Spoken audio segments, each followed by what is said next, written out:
Can we talk about maybe the final component in this mix? We've gone from fear, biology.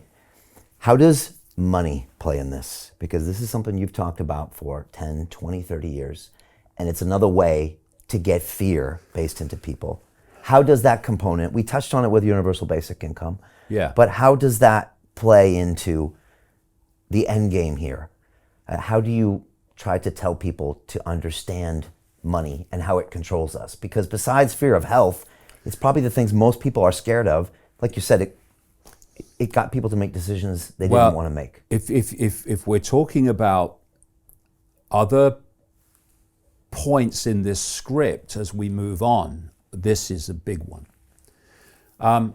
So you want to control the population. In other words, you want to take their freedom away.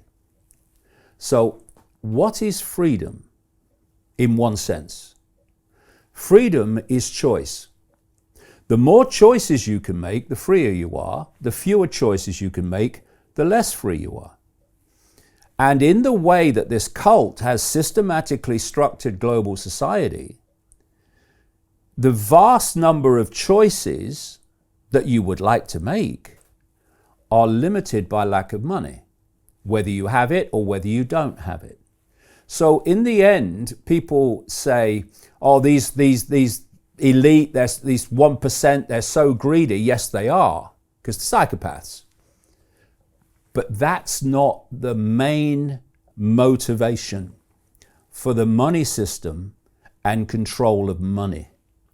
Control of money's prime objective is control of people via control of choice.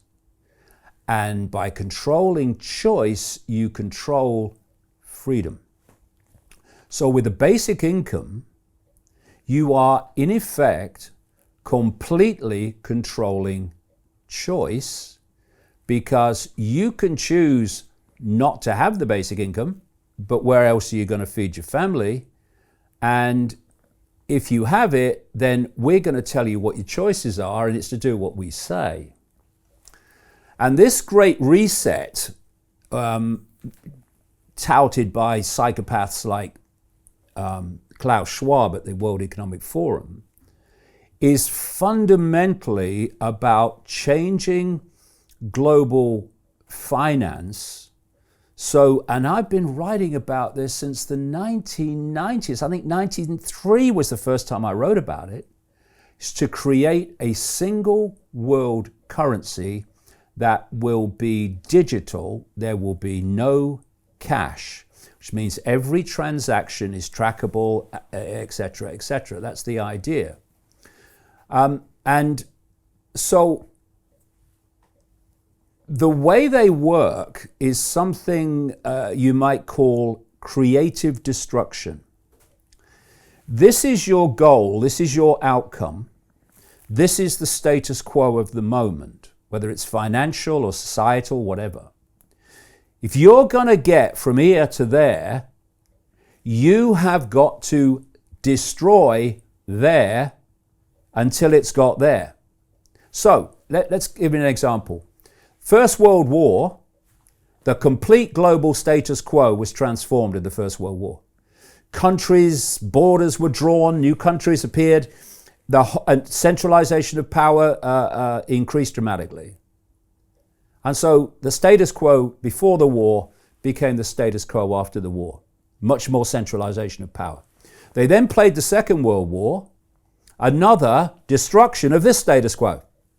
So now the status quo's come here, even more centralization of power, not least in the area of finance, World Bank, Bretton Woods Agreement, and International Monetary Fund, all of that stuff. And so all the time they're moving closer and closer by destroying the status quo and then imposing another one, then eventually destroying that and moving on. So what they want to do is want to crash the world economy. Been talking about this for a long, long time. They want to crash the world economy. Now, if you look, I mean, you know about finance, obviously, but if you look at what's happened in the COVID era, because so many things have happened, you see, it's not just the virus and the vaccine, fake vaccine. There's lots of other things that come out of this. They have hold under the waterline the global economy. It's almost, not for a lot of people, but for quite a number of people, it's basically we're in the phony war. Or even a better analogy, the ship's been hit by the missile under the waterline, but ain't quite started sinking yet to the extent that you can see it, although you're beginning to.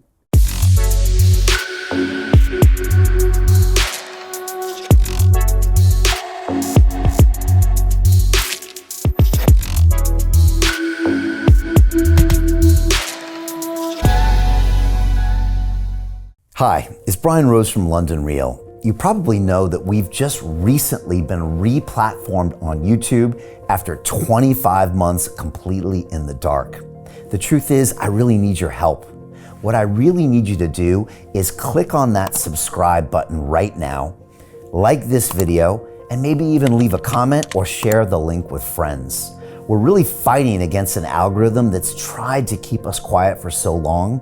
And the more subscribers we have, the more people watch our content, the better guests we can bring you, the better content, and we can continue transforming lives. We've been doing this for 14 years now. I want to do this for another 14 years, but I really need your help. So click on that subscribe button, like the video, leave a comment, share this, and we're going to continue to bring you more and more great content. Thank you. Most people will never see this opportunity. Dubai luxury transformation projects have historically delivered 40 to 90% annual returns. That is incredible. These were once reserved only for insiders with access. I spent 15 years on Wall Street and I learned this: the biggest returns always go to the people who get the call first. Now, you finally can. We've just received a brand new project with major upside potential. Allocations move fast. Click the link, apply now, and speak to my team. This is your chance to see what others never will.